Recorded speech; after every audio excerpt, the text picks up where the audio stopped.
very happy to actually see quite a few people interested in that topic, and I'm excited that we are doing this first experiment of an interactive meetup, something that I think I haven't seen so far.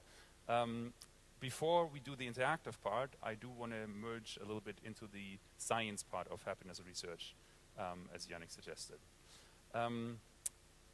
Before I do that, I want to start with a riddle. What do you guys think this is? Any ideas? All right, I'm going to give you a little bit of a hint. That's a heartbreak. That's a trip to the United States. This is my future wife. This is university.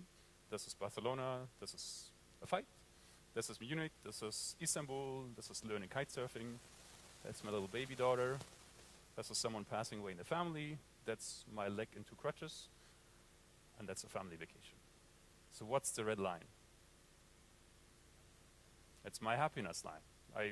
In preparation for this talk, I tried to look at my life a little bit in the past and think about how does my biography look in terms of happiness. And it's quite an interesting experience to actually do that. So I would, in case you haven't done that, I would encourage you to spend some time on that, because it allows you to reflect upon what your life is. And there's two things that I realized while I reflected on this.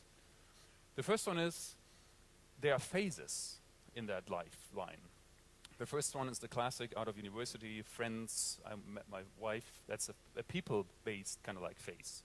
That phase was followed by a long phase around my passions, like the things I like to do, my engagement is doing sports, it's going traveling, it's these kind of things. That again was followed by a phase of people, where my daughter was born and a lot of things in family happened. That's the first realization. There are phases in life, and there are different phases that fall in a certain kind of topic in a way. And the second realization was that even though it feels like I had everything I could wish for, and I should be perfectly happy, it still felt that gradually my happiness level was going down, and I didn't really know why. And something that I realized over time is that I had a nagging feeling of that something was missing, which already started in university, at my first job, leaving my first job, second job, which was, what's my deeper purpose? And I hadn't found the answer to that. And only more recently, actually, I spent some more time looking into happiness research as well, and kind of looking at what my purpose might be. And my purpose is exactly the reason why I'm here today, is actually realizing that happiness research is quite insightful for many of us. And even though I studied psychology, even have a PhD in psychology, I didn't have much contact with anything that's called positive psychology and the pragmatic applications on using that for my own life. And it helped me very much. And it actually forced, or kind of inspired me to start the company, the Zentor, that we're going to talk about a little as well, which is a purpose or a happiness platform. All right, so this is my life. I've shown you what I'm doing right now.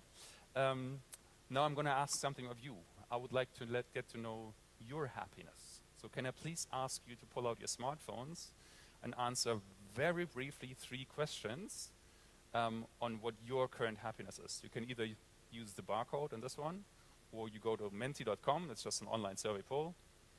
There's no personal data in there, we're not going to ask for a name, it's just like an aggregate happiness score of the audience. Since I shared my audience, I would like you to share your audience happiness as well. And I hope the internet connection is kind of working here. Huh?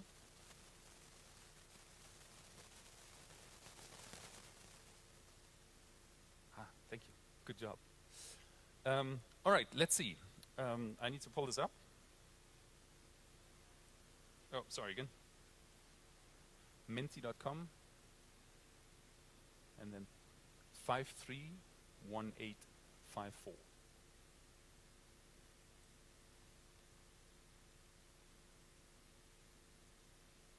All right. I'm seeing first results. So this is you guys. So we asked 2 questions. What's your current mood in a way of more positive or more negative? And the second question is what's your energy level right now? Is it more high or is it more low? And we seem to be slightly above average on mood and pretty much average on energy level. I get that, it's kind of like late, it's cold, it's like nothing that much. But there's actually quite some spread on that. Put a pin into that, I like that. Did anyone get a chance to answer that? We might revisit it at a later stage. But for now, I'd like to continue with our meetup for now. So thanks for giving me your happiness score as well. What I would like to do now more is like, what's the first thing you do if you want to learn a little bit more about happiness? Obviously, you Google it. And that's what I did. I Googled it as well, but I wanted to look at it a little bit more profound in a way and actually look at like specifically why we in Germany seem to have a very difficult relationship with happiness in the terms that we don't like to use the terminology that much. Glück, no one likes that. And is there anything in the Verfassung actually that talks about this? So I actually Googled for Deutsche Verfassung und Glück. The interesting insight is, among the first top three results, you find something, a link to the Grundrechte, the basic constitution of Germany, and Google says something that's very funny. It says, missing is Glück. We are actually missing happiness. So that's a very interesting insight, I thought. But can we trust Google? I don't know. So I had to look it up. So I actually looked into the German constitution, like found in 1949, Deutsches Grundgesetz, Grundrechte. I'm not going to bore you with the details. Some of you might know the first article. It's Die Würde des Menschen ist unantastbar. Dignity of mankind is untouchable. Second one is freedom of development of personality. Everyone's equal. Articles 4 to 10 is around freedom of religion, freedom of speech, sanctuarity of marriage, these kind of things. In articles 11 to 19, there's a very personal favorite of mine in there. In the German constitution, only 19 articles. We have the right to complain. It's written in the German constitution. So I think that tells a lot about German culture, actually, in a way, that we have, in the basic 19 articles of the German constitution, we have the right to complain. But where the hell is happiness? It's not in there. And what's scary about this one is, most of you, I assume, know that, like, in the Declaration of Independence of the United States, 1776, like that's 200 years before that, they actually have very few articles, but one of the fundamental articles is the pursuit of happiness. So a country that is capable of voting a president like Donald Trump into office has a pursuit of happiness in their foundation. We have the right to complain.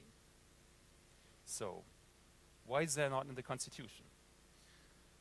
Interesting question, I thought. Maybe one of the reasons could be that maybe we're just happy. We don't need to put it in the constitution. Maybe it's just like a German thing. We don't even need to talk about this. Funnily enough, there's research around this, so you can actually look into that. And there's a study that's been doing every 2 years. It's a European Social Survey that looks at the European happiness levels in different countries. It's hard for you guys to see, but Germany actually doesn't rank that high. So the red line indicates where Germany is. We are around place in the bottom half of like of happiness overall, despite everything we have on like the things on wealth and health and everything else. There is a trend upwards in the past years. The reason for that is obviously the financial crisis, which didn't put us much higher up, but put countries like Ireland and everything further down because happiness declined. So it seems like we Germans aren't also that happy, at least. Or in Germany, that's the thing. And it's not just us, it's a European thing. Like the overall levels are not that strong. So where do we find happiness then? What has research to say about that? Maybe a question to you guys. What do you think is like the classic pitfalls or the classic assumptions we always go into where we can find happiness? Any ideas? What makes us happy? Come on, a little interaction. Freedom, good one, I like that. Something else? Yeah. Very abstract, I like that. Very good. You guys are well prepared, purpose. Yeah. A good career, good one, yeah. Family, Of course. That's more like a prerequisite, I would say, but yeah, I agree, yeah. Very good, I like that guy. Yeah. Positive emotions, Seligman, I know that. Yeah. Anything else? Sorry, say again? Friends.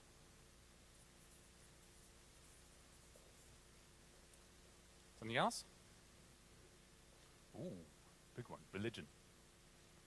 Are you telling me my handwriting isn't good enough? Nope. Come on. Okay, I'm going on the other side so you can write. Religion. Oh, you don't see that? Yeah, we'll move it over in a second. We'll keep this up, so it's just like. Anything else? Being loved. Oh, that's a good one. Yeah. Okay. So I'm going to talk a little bit about scientific research for a couple of these things. Obviously, I don't have answers to all of them. Science probably doesn't have answers to all of them. To some, they do. I obviously cannot do everything tonight, but there are actually a couple of things that I want to talk about. Before I do that, I want to explain one basic or two basic principles of human perception or human behavior in a way that explain a lot of the pitfalls that we run into when we think about happiness in that regard. And the two things, they start with a short quiz to you, so an excursus, how our minds tricks us. If I were to offer you a game that I toss a coin, it's a 50-50 chance. If it's heads, I give you 100 euros. If it's tails, you give me 100 euros. How many of you would play that 50-50 game? No one. If I say you get 120 euros and you have to give me, if you win, and if you lose, you have to give me 100 euros. How many people would play that game? Okay, 2 or 3 hands going up. How about 150 euros? 4 hands going up. How about 200 euros? All right, more than half going up. You do realize what's happening, right? So that's one thing that's been called the prospect theory.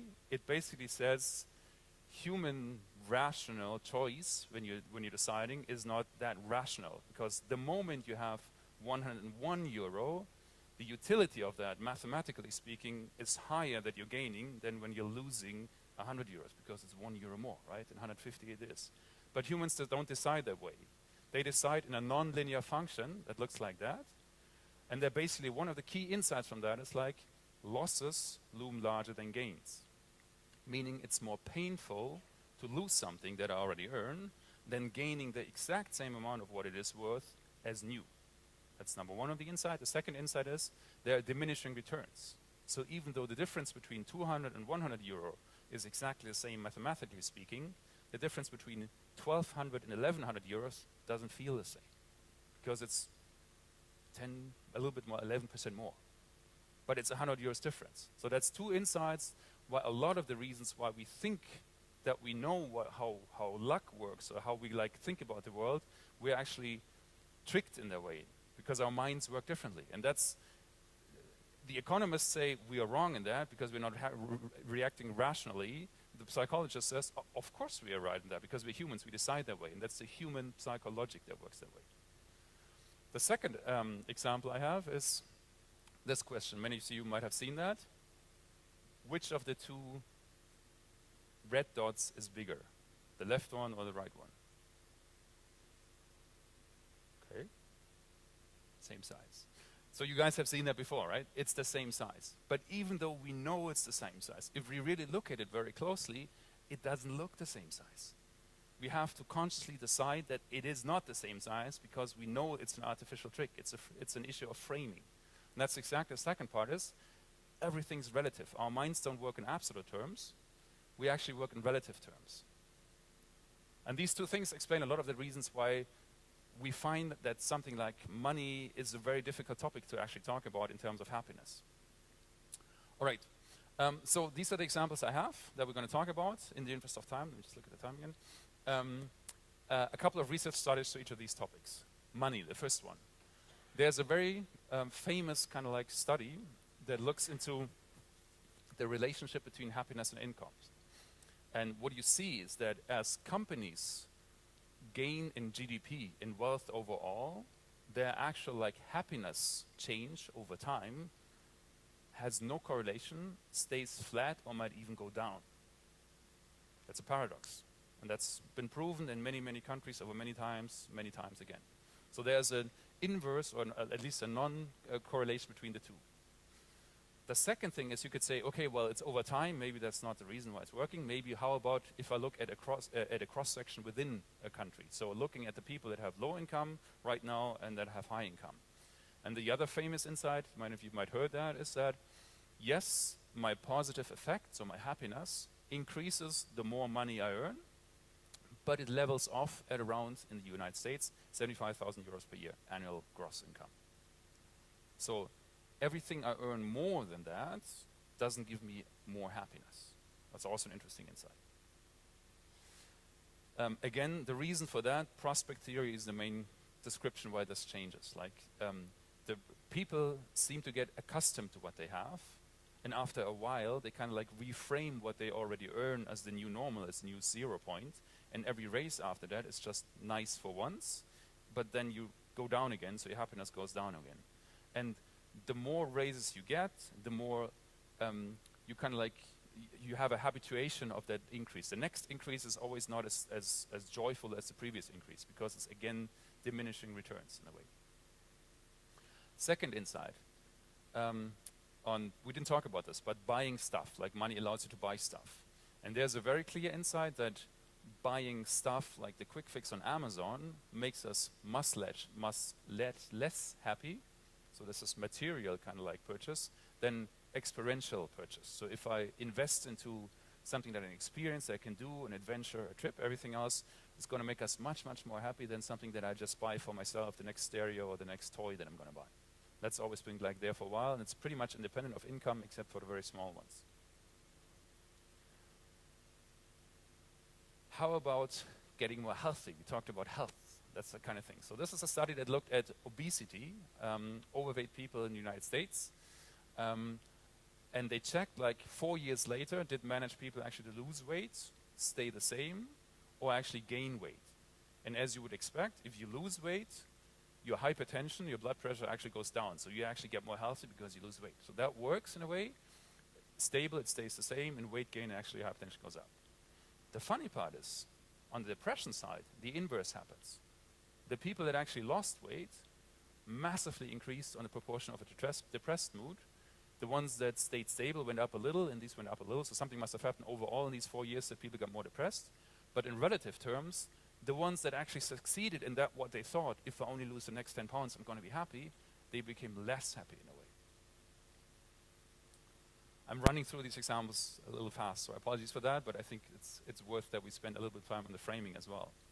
One other idea, also with regards to beauty, that's not an example that came, but beauty. Many people think like maybe I just need to fix my nose and everything's going to be fine. And again, they looked at people that were considering surgery, which is like the if I want to do cosmetic surgery in a way, and they looked before and after the surgery. And before surgery, as you would expect, the people that were considering and actually doing cosmetic surgery, they had already higher depression, so they were concerned about their looks. They weren't as happy as well. They had weren't satisfied with their physical appearance and everything else. But you would hope that after that actually surgery taking place, their depression would go down and actually their physical appearance perspective would go up. People were even more depressed, the ones that were considering cosmetic surgery, and they had less physical appearance preference in that regard. So also making yourself more beautiful and getting a surgery doesn't make you happier. Okay, are there any good news? You're going to ask now. There are a couple of good news. So the one is first experience. The second one is marriage. So we talked about family a lot and like that. Marriage is a tricky thing because it's the variance is so spread that there's no really clear single answer. But if there is to be an answer found, it is that it actually makes, on average, people happier, but it returns to a baseline, which is that one, roughly after 5 years. And that this goes down further, you shouldn't worry about. That's just an illustration. But the spread between a happy marriage and a not happy marriage is so big that many are actually still happier 10 years later, whereas some people are already way below baseline 2 years into the marriage. So marriage can make you happier, but it can also make you unhappier in a way. All right, and the first of you are getting a little bored and probably picking up your smartphones to check Facebook in the meantime, so I'm just going to talk about social media for one slide. How about Facebook? Let me just briefly check Facebook for a second. There's a study on Facebook which is very interesting. It says, if I compare myself in terms of healthiness, so with someone that does a lot of exercise and good food, and if I compare myself with someone that is very liked, that gets a lot of shares, likes, and a lot of activity on the platform, how do I rate myself versus how do I rate the other person? And as always, if I compare myself with someone that is more healthy in a way how it's portrayed and more active, I rate myself, which is the black one, as lower than I rate that target person. And that is the same for healthiness as the same for like activityness. So I rate myself as less attractive. So it's an aggregate measure of attractive because I'm not as liked, I'm not as healthy as the other one. That's kind of expected because I'm comparing myself to people that are more active, and always people show just their best side, and obviously I'm going to be biased to that. But you would hope that if I compare myself with someone that has less likes and less kind of like healthiness, that at least I would get the compensation that I feel better. The sad part about that, it doesn't happen. In that specific case, I rate myself and that person, even though it's objectively lower, as below that on both dimensions. All right, so where's happiness? It's not in money, it's not in status, it's not in things, Facebook, beauty, it's a little bit on experience and marriages, and there are a lot of things that we see there. How about a little bit more the profound things? And looking at like the scientific theories and the models that are out there. And I talked to a couple of you before about this. There are a lot of insights that you can use. There's philosophy, there's psychodynamic approach, and there's a lot of positive psychology, which is very insightful. Very briefly, philosophical, Aristotle basically coined the term eudaimonia, saying that basically like happiness is serving your own purpose. That's the positive demon you kind of like find. And that own purpose is being virtuous and being like applying your skills to what makes sense. That makes sense in a way. The psychodynamic view, Freud basically said, happiness is just the absence of pain, which is a little sad, I think, as a definition. And the only like really good conversations on psychological sides come from two very famous authors. It was Martin Seligman, who developed that PERMA model on happiness. And he basically says happiness comes through 5 things: through positive emotions, what you said before, through engagement, through positive relationships, through meaning and accomplishment. So that's one of the main famous 5 elements that we have. And another good author is Mihaly Csikszentmihalyi, and we have an expert on that. You can talk to him later on the concept of flow. And he described flow as something where you have like where your skill just meets the demand of what your tasks that you're currently doing, and you engage in a state of where you lose sense of time and everything else, and you're in a state of flow, and that is happiness. Another slide here on different approaches. I don't want to go in detail. There's physiological research on happiness that basically links it to different sides of the brain. There's actually research on that one. There's socioeconomical research on happiness, so what you can do in a society. And there are many other studies. The 3 I want to point out briefly are these, because we're going to talk about these a little later. The most famous one probably you all know it's Maslow. It's the needs-based pyramid. So that's the one I'm not going to explain, but you know there's like physiological elements at the bottom, and the transcendent self-actualization is at the top of that. The second one is a very interesting approach from Asian cultures that Manu is going to talk about in the second talk, so I'm not going to explain that.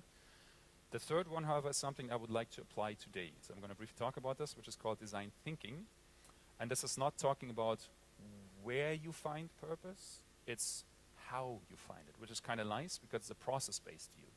And they're basically saying you can use techniques that are being used in design schools for creative environments and apply the same also to your life planning in a way. And the approaches they have a 6-step model, which is like saying you start out with accepting certain things that you can change and things that you cannot change. So if I by now decide the only way for me to be happy is to become a professional NFL football player, I'm always going to be unhappy because it's a gravity problem. I don't have the physique. I'm too old to become a professional football player. As long as I ponder with the problem, I'm going to be stuck on a so-called gravity problem. I need to focus on the things that I can only change. So that's the acceptance. The second one is to empathize that there is actually something I might need, that there's a gap. So I empathize with myself, I find the gap that I want to look into, and then rather than trying to find the distant goal of what actually makes me happy, I define and reframe what I actually can do today that will make me happy, a little more happy tomorrow. I brainstorm how this would look like, I ideate, and I prototype this into something that I can actually do very fast and test that in real life. We're going to look a little bit more in detail on that one. I just want to summarize with one slide that based on all this research, the three slides I just showed you on the models, how we at Zentor look at happiness in a way. And it's a simplification of the flow model, of the Seligman model, and the philosophical approach. It's simplified into three very simple circles in a way. And we believe that the most pragmatic and easiest way to think about happiness is by looking at three things. It's by looking at your purpose, and your purpose is a thing that is related to your mind, your cognitive element.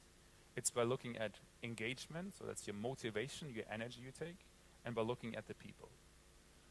And by combining these three, by finding something where I can combine as much as possible, these are the best sources of happiness that I can find on a pragmatic and easy way. And I can look at this not only from a distant point of view in terms of like future purpose and future engagement, but I can look at it from a process point of view. What can I do today that might make me more happy tomorrow?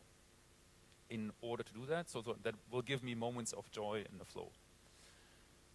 In order to do that, I need to do a couple of things. I need to be aware of what my skills are. I need to train them. I need to have the will, the courage to change that. I need to understand myself as an identity, and I need to be in good health. That's like the foundation principles for that. And I also need, in some way, a functioning society and environment to do that. And the way we suggest that we're going to look into that, and we're going to look into this a little later, is to actually break down the purpose, the engagement, and the people in a couple of questions. And the ones on purpose is, as I said, it's the mind. It's like my view of the world and my values. That's are like the foundation and principles for my cognitive side and my purpose. And to use this more as a compass of roughly which direction I want to go, rather than a target map of somewhere in the distant future where no, I want to be in 10 years right there, because that's a very hard answer to give to. But I can think about what my values are and what I believe in my world is relevant, and that gives me a guiding compass if I want to go rather left or rather right. The same thing you can do on engagement. Engagement is the motivational element, and the questions I'm asking myself is, what am I actually good at? So what are my skills? And what do I enjoy doing? What are my passions in a way, right? And rather than defining what my passion is in the future, I can also think about what just happened in the past couple of months that actually gave me positive energy and a flow feeling. And track that and actually take that as a new component and say, as there are more things I couldn't do like that. And the same thing you can do on the people side. It's like it's not, I don't need to define the perfect stereotype of someone I need to be with or my family. It's just, where do I feel connected and where do I feel appreciated? And that part, the purpose part, we actually want to try out as an interactive workshop later on. I encourage you to do that. With that, I would like to conclude and welcome Manuel on the stage.